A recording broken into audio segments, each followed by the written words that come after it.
Welcome to Skardu, the land of mountains, lakes, and one of the world's most powerful rivers, the mighty Indus River. Today, we begin a breathtaking journey along this river, as it carves its way through the heart of Gilgit Baltistan.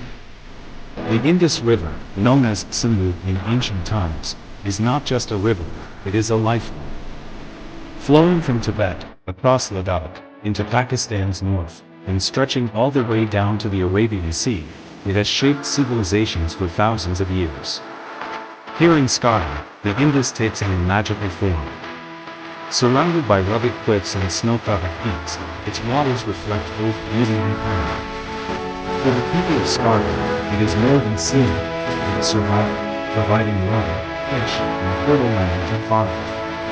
Every turn of the river reveals a new landscape. Sometimes calm and crystal clear, sometimes fierce and warm. Indus is nature's masterpiece. Travelers from across the world come here to witness this untouched beauty.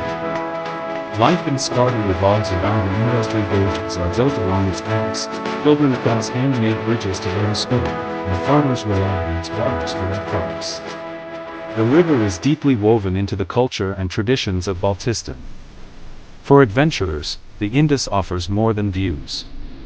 Trekkers, campers, and photographers find this place a paradise. Camping under a starry night with the sound of rushing water is an unforgettable experience. The journey along the Indus River in Skardu is not just about landscapes, it is about history, culture, and the bond between humans and nature. A timeless river, carrying stories from the past, and flowing endlessly into the future. This was our journey along the Indus in Skardu, the heartbeat of northern Pakistan. Until next time, keep exploring the beauty of nature.